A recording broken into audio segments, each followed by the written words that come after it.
जय हिंद एवरीवन। तो कैसे आप सभी लोग, आई होप कि बढ़िया होंगे। देखो आप तो बढ़िया होंगे, लेकिन अभी जो हमारे देश में चल रहा है ना, ये जो पंजाब में फ्लड यानी पंजाब में जो बाढ़ आया है, अभी जो स्थिति आप लोग न्यूज़ में देख रहे होगे, बहुत सारे रील्स में देख रहे होगे, आपको ये सारी चीज़ें अभी जो आपको पता चली है ना, ये इसके पीछे बहुत ही बड़ा एक कारण है। और ठीक है, और इससे इतना जान माल का नुकसान हुआ है आपको पता भी नहीं होगा, है ना। ये हम लोग सिर्फ एक अपनी जैसे यूपी बिहार झारखंड राजस्थान, हम लोग पंजाब में हिल स्टेशन में ना रह के हम लोग क्या कर रहे हैं, जब नीचे से हम लोग देख रहे हैं ना सारी चीज़ें अपनी दूसरी जगहों से, तो सिर्फ हम अंदाज़ा लगा रहे हैं, बस वही एक सिंपैथी दिखा रहे हैं कि ये बुरा हो गया बुरा हो गया। लेकिन जो एक्चुअल पीपल वहाँ पर लोग हैं ना, उनको कितनी तकलीफ़ों का सामना करना पड़ रहा है आपको इसका अंदाज़ा भी नहीं होगा। इतने सारे जानवर, इतने सारे लोग, इतने सारे घर, इतने सारे माँ बाप, ये भाई बहन, वहाँ के लोग जितने भी लोग हैं, इतने काम करने वाले लोग, मतलब कि गुरुद्वारा यहाँ वहाँ, मतलब जो भी चीज़ें हैं, इतनी ज़्यादा वहाँ पर परेशानियों का सामना लोग कर रहे हैं कि हम और आप उसका अंदाज़ा सिर्फ ये वीडियो देखकर नहीं लगा सकते, है ना। तो इस पर थोड़ा डिटेल में चर्चा करते हैं और ये समझते हैं आखिर ये पंजाब में ये बाढ़ इतना भयानक रूप से आया क्यों। तो इसके लिए मैंने कुछ पॉइंट लिया है ना, तो शुरू करते हैं। पहली बात ये समझो कि ये जो बाढ़ आई है ना, जब मैं ये न्यूज़ देख रहा था, चलो फिर मैं सोचा कि 2 दिन में कवर हो जाएगा, लेकिन ये तो धीरे धीरे ये इतना बड़ी न्यूज़ बन गई, ठीक है, और ये बननी भी चाहिए, क्योंकि ये 1988 के बाद ये सबसे भयानक बाढ़ का प्रभाव है पंजाब में, है ना। 1988 में जो बाढ़ आया था पंजाब में, उससे भयानक अभी 2025 में ये चल रहा है। अभी पंजाब जो है ना, उसका पहले ज्योग्राफिकल हम लोग कंडीशन देखते हैं। देखो पंजाब जो है ना, ये पंजाब, इसका मतलब क्या होता है, पंजाब, पंज मतलब 5 और आब मतलब होती है नदी, यानी 5 नदी जहाँ से गुजर रही है ना, पंजाब से 5 नदियाँ गुजरती हैं, तो उसे हम लोग पंजाब कहते हैं। तो 5 नदियों का संगम, 5 नदी जहाँ से गुजर रही हैं, उसे हम लोग क्या बोलते हैं, पंजाब बोलते हैं। उसमें झेलम, चेनाब, रावी, सतलज, व्यास, ये 5 नदियाँ आती हैं, जिसमें से 2 नदी पाकिस्तान में चली जाती है और 3 नदी हमारे इंडिया में रहती है। उसका जो आगे जो ट्रिब्यूटरी है, ठीक है ना, वो 3 हमारे भारत में रहेगी और 2 पाकिस्तान में चली जाएगी। जो सबसे मेन कारण है ना, आइए थोड़ा उसको समझते हैं। मेन कारण में सबसे पहला है आपका ये हैवी मानसून। मानसून इतना भयानक हुआ है ना इस बार, ये जैसे जम्मू कश्मीर में हो गया, ये लेह लद्दाख नहीं, जम्मू कश्मीर हो गया, हिमाचल प्रदेश हो गया, ठीक है, उत्तराखंड हो गया, और पहाड़ इतना भयानक तरीके से टूट रहे हैं। अभी ये क्यों टूट रहे हैं थोड़ा हम लोग अभी आगे हम लोग डिस्कस करेंगे, लेकिन जो मेन कारण ये है कि हैवी मानसून, इतना भयानक मानसून इस बार हुआ है। तो इससे जो क्षतिग्रस्त जो हुआ है ना हिमाचल प्रदेश और ये पंजाब, तो पंजाब की जो भयावह स्थिति है वो हमें दिख रही है, लेकिन और भी ऊपर की जो एरिया है, हमारा ऊपर का जो भारत है, ठीक है, जो टॉप मोस्ट नॉर्थ इंडिया है ना, ऊपर का जो भारत, वो काफ़ी ज़्यादा इससे इफेक्ट हुआ है, और उसमें जो पंजाब है वो सबसे ज़्यादा इफेक्ट हुआ है, जो अभी अभी आप और हम लोग देख रहे हैं, है ना। दूसरा क्या है कि जो हिली एरियाज है, यानी कि जो ऊपरी जो थोड़ी चोटी पे जो भी जगह हैं, वहाँ जो भी मान लो जो भी चीज़ें होती हैं, तो जो ऊपर से चीज़ें ढलान की तरफ होती हैं, तो नीचे मान लो पंजाब है, और ऊपर जैसे कि पहाड़ और भी जैसे जम्मू कश्मीर जो भी चीज़ें होंगी, तो जो भी घटनाएं ऊपर घटती है ना, वो फिर नीचे वाले को ही सहना पड़ता है। तो सारी जो हिली एरियाज के जितने भी पानी है, ठीक है, और जो भी वहाँ पर दिक्कतें हो रही हैं पानी से रिलेटेड, फ्लड से रिलेटेड, यानी जो बाढ़ है, और वो सारी चीज़ें सिर्फ पंजाब में आकर सिकुड़ जा रही हैं। तो इससे भी भयानक स्थिति, ये पॉइंट ये भी उठा रहा है कि हिली एरिया की जितनी भी चीज़ें हैं ना, फिर पंजाब को वो भुगतना पड़ रहा है, ठीक है ना। आगे जब हम लोग बढ़ते हैं तो डैम, सबसे मेन जो डैम का जो डैम बनाया जाता है ना, अभी इस बार मैंने एक पॉइंट इसमें देखा था कि जैसे जो डैम होते हैं ना, पहले उसको बंद कर दिया जाता है ना, जरूरत पड़ने पर खोला जाता है धीरे धीरे, पानी जो पीछे रिजर्व होता है उससे हम लोग बिजली बनाते हैं और भी बहुत सारी चीज़ें करते हैं। लेकिन ये जो डैम होता है जब बंद रहता है, तो आगे जो जगहें होती हैं, ठीक है, आगे जो खेत होता है, आगे जो जगह होती हैं, तो सूखी पड़ जाती हैं। अब हम लोग समझते हैं जब इधर डैम का पानी खुलता है, तो जिस भी जगह पे पानी जाता है वहाँ पर फसल बहुत बेहतर होती है। इससे पीछे कारण ये है कि जैसे कि पीछे जो नदियाँ होती हैं ना, जब नदियाँ चलती हैं आपस में बहुत सारी कचरा वचड़ा लेकर चलती हैं, ठीक है, वो कचरा के साथ साथ बहुत सारी ऐसी अच्छी चीज़ें भी लेकर चलती हैं, जिसकी वजह से जब वो खेतों में जाते हैं ना, तो वहाँ पर फसल जब हम लोग करते हैं, पंजाब में ज़्यादातर गेहूँ होता है, ठीक है, और चावल भी होता है, तो गेहूँ ज़्यादातर होता है, ठीक है ना, इंडिया का बास्केट ऑफ द व्हीट कहते हैं, ऐसे कहते हैं, ठीक है। जब वो नदियों का पानी जिस भी फील्ड में जाता है तो वहाँ पर फसल बहुत बेहतर होती है। इसी का लालच जब इंसान उठाया कि जैसे डैम है, ठीक है, डैम के पीछे पानी बंद है, आगे जो जगह है वो सूखी हुई है। अब जब सूखी है, बहुत दिन सूखी हुई है, इसमें एडमिनिस्ट्रेटिव फेल्स है इसमें, कि मतलब कि वहाँ पर अधिकारी क्या कर रहे थे कि उन्होंने रोका नहीं और लोग वहाँ पर बसना शुरू हो गए। धीरे धीरे वहाँ पर लोगों ने गांव भी डेवलप कर लिया, और जब ये ओवरफ्लो हुआ डैम, तो अभी जो आप अंदाजा देख रहे हो ना, उसमें से ये भी बहुत मेन कारण है कि ये इंसान की जो लालच है ना, वो उस जगह को छोड़ने की जगह, उसे प्रिजर्व करने की जगह, लालच के तौर पर उससे लोग कब्जिया लिए, ठीक है, और जब कब्जिया लिए तो फिर आगे चल के इनको भुगतना पड़ रहा है। लेकिन ये बहुत छोटा सा हिस्सा है, ठीक है ना। मेन आपको बता दिया मैंने मानसून, और दूसरा जो हिली एरिया की जो भी चीज़ें हैं ना, वो नीचे डगर करा रही हैं, तो पंजाब को भुगतना पड़ रहा है। ओवरफ्लो ऑफ डैम हो गया, ठीक है। और इसके बाद जो सबसे मेन पॉइंट आता है क्लाइमेट चेंज।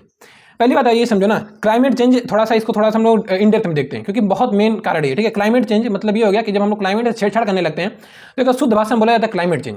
आज रियलिटी है ना, किताबों में बच्चों स्कूल और कॉलेज में खासकर स्कूलों में सिर्फ बच्चों को बताया जाता है क्लाइमेट चेंज ये वो फलाना ढिमकाना, लेकिन ग्राउंड रियलिटी पे जो भी अभी कोई बच्चा नहीं इसको जानता है, ठीक है, कि ग्राउंड रियलिटी पे बाढ़ कैसे आती है, ठीक है, और उसका नुकसान कितना होता है। सिर्फ किताबों में पढ़ा दिया जाता है और टीचर भी एक पढ़ाने के नाम पर बता के चले जाते हैं, लेकिन उनको ये एहसास दिलाना चाहिए कि कितना तकलीफें होती हैं और कितनी सारी चीज़ें लोग सहते हैं इस बाढ़ की वजह से, ठीक है। तो ये क्लाइमेट चेंज जो हम लोग एक सिलेबस के तौर पर पढ़ाते हैं उसको एक जिम्मेदारी के तौर पर पढ़ाना होगा, ताकि जब वही बच्चा जब देश का भविष्य बने तो अगर कोई इंसान गलत कर रहा होगा इस पृथ्वी के साथ तो उसे भी रोके और खुद वो गलतियां कभी ना करे, ठीक है। ये क्लाइमेट चेंज के नाम पर हम लोग सिर्फ अपना सिलेबस पूरा करते हैं, ये ऐसा ना करने की जगह हमें उसे एक जिम्मेदारी के तौर पर उसे लेकर चलना होगा, और उसका पढ़े लिखे होने का कारण ये देख कर साबित हो जाए लोगों को कि हाँ ये इंसान ने पढ़ा लिखा है, उसकी जो भी अच्छी आदतें हैं वो समाज में रिफ्लेक्ट हो, तब ये ऐसे धीरे धीरे सुधरेगा। सिर्फ सिलेबस पूरा करने से और ये टॉपिक क्लाइमेट चेंज स्कूलों में पढ़ा देने से ये चीज़ें ऐसे समझ में नहीं आएंगी। बच्चों को थोड़ा इन डेप्थ नॉलेज और थोड़ा एक बर्ड आई व्यू देना पड़ेगा, और किसी भी पॉइंट को कई सारे एंगल जब समझाओगे ना तब पता चलेगा कि हाँ, तो आने वाले समय में वो इंसान जब फ्यूचर बनेगा ना तो उसको काफ़ी बेहतर तरीके से लेके चलेगा, और अगर हो सके अगर अच्छे पद पर चला गया, वो तो जाती हैं बच्चे, ठीक है ना, अगर अच्छे पद पे गया तो और उसको इन्हेंस करेगा बेहतर तरीके से, ठीक है। और जो दूसरा है, ये जो पॉलिटिशियन जो होते हैं ना, सो कॉल पॉलिटिशियंस, ये लोग जो इन्वायरमेंट डे के दिन पर ये फलाना ढिमकाना वाली चीज़ें जो करते हैं, ये फोटो लगा देते हैं, हमने पेड़ लगा दिए, वो लगा दिया, पेड़ लगा के रियलिटी ये समझो, पेड़ लगा दिए और वो चले गए, कुछ समय बाद बकरी आएगी खा जाएगी, गाय आएगी खा जाएगी वही पेड़ को, ठीक है। पेड़ लगा दिए, फोटो आ गया, फोटो में फिर पेपर में नाम चला गया, अरे यहाँ के मुख्यमंत्री नहीं किया फलाना ढिमकाना, ये सारी चीज़ें, लेकिन उस पेड़ का आगे क्या होता है ये ना हमें पता है ना आपको पता है। ये हमारी और आपकी जिम्मेदारी है, ये पॉलिटिशियंस की जिम्मेदारी नहीं है, ये हमारी और आपकी जिम्मेदारी है। जब कुदरत अपना तांडव दिखाती है ना तो सबसे पहले आम जनता ही पीसती है, और आम जनता में सारे लोग आते हैं, ना उसमें पॉलिटिशियन, ना अमीर ना गरीब, जब ना बहुत रईस ना बहुत कोई भिखारी, ये कोई नहीं आता सामने, उसमें जाति धर्म कोई नहीं देखता, ये कुदरत, ठीक है ना। जो हम लोग क्लाइमेट चेंज के नाम पर ये सिर्फ हम लोग टॉपिक पढ़ के रह जाते हैं ना, इसको हम लोग को समझना होगा, और इन पॉलिटिशियंस को जिम्मेदारी देने से बेहतर है कि हम लोग इसको अपनी मुट्ठी में लेके चलें कि जो भी आगे की जिम्मेदारी है वो हमें और आपको ही निभानी होगी। क्योंकि देखो पॉलिटिशियंस उनको डायरेक्टली इनडायरेक्टली उनको रहना इस सोसाइटी में है, और उसके लिए उनको वोट चाहिए, और वही सारी चीज़ें करेंगे जो उनको वोट के लिए बेहतर हो। ऐसा मैं नहीं करेंगे सारे पॉलिटिशियंस गलत हैं, लेकिन आपको अभी इन डेप्थ नॉलेज में पता नहीं है ना, लेकिन जब आप जानना शुरू करोगे तब आपको इन लोगों से घिन भी आएगी कि यार ये लोग किस हद तक गिर जाते हैं, ठीक है ना। अभी देखो ये बाढ़ का समय चल रहा है, अभी इसमें देखना कितना तांडव का पॉलिटिशियंस में, हमारी जाति हमारी पार्टी ने ये किया, तुम्हारी पार्टी ने वो फलाना ढिमकाना, लेकिन जिसका नुकसान हुआ है ना, असल में सोचो कि उसी इंसान को पता होगा कि उसका नुकसान कितना हुआ है। इतनी सारे भैंसें गई हैं, इतनी सारी बेचारी जानवर गए हैं, इतने सारे आदमियों की मौत हो गई है, ठीक है। इसमें भी दिखा रहा है 35-36 लोगों की मौत हुई है, ये सिर्फ डाटा है कि 35-36 लोगों की मौत हुई है। अभी हमारे और आपके घर में हमारे इलाके में कुछ चीज़ें हो जाती हैं, आप ये सोचो कितना नेशनल न्यूज़ बनता है, कुछ नहीं बनता है, कितनी भयानक से चीज़ें हो जाती हैं, लेकिन सोचो वहाँ पर वो सारी चीज़ें हुई है, लेकिन ये सब डाटा है कि 35-36 लोग मौत हुई है, लेकिन ये मौत बहुत भयानक रूप से होती है, ठीक है ना। जो और सरकारी डाटा में आपको पता है कि कितने डाटा रखा जाता है, क्योंकि सरकार को भी जवाबदेही बनती है, और ये लोग पैसा उसे खिला के ये लोग बचने की कोशिश बहुत बार इसमें करते हैं, ठीक है। अब हम लोग आगे जब चलते हैं ना, दिया एक और पॉइंट है डिफॉरेस्टेशन एंड लैंड यूज। अब हमने ये सारी चीज़ें पहले चर्चा के लिए, ठीक है ना। इंसान अपनी लालच के दम पर कितना सारी चीज़ें करता जा रहा है, आपको ये अंदाजा नहीं होगा, ठीक है ना। अपनी बस उसकी दिलो इच्छा पूरी होनी चाहिए, बाकी कुदरत के साथ वो भी जो भी कर ले। अब हम लोग थोड़ा सा इसके बारे में बात करते हैं कि जब ये पंजाब में हुआ है, इसका जो नुकसान है वो पंजाब को कितना सहना पड़ रहा है। पीपल अफेक्टेड, जैसे पीपल जो जितने लोग इसमें अफेक्ट हुए हैं, इसमें दिखा रहा है 3.5 लाख लोग इसमें इफेक्ट हुए हैं। अभी इसका थोड़ा इन डेप्थ एनालिसिस करेंगे, अभी थोड़ा रुकिए। इसमें दिखा रहा है पीपल अफेक्ट, यानी पीपल जितने हुए 3.5 लाख लोग इसमें इफेक्ट हुए हैं। क्रॉप सबमर्ज्ड, ठीक है ना, मतलब जितनी सारी जो फसल कितनी डूब गई है, 1,75,000 जो क्रॉप है वो डूब गई है, ठीक है। फार्म लैंड सबमर्ज्ड मतलब कितने खेत डूबे हैं, 3.5 लाख एकड़ खेत डूब गए हैं, ठीक है ना।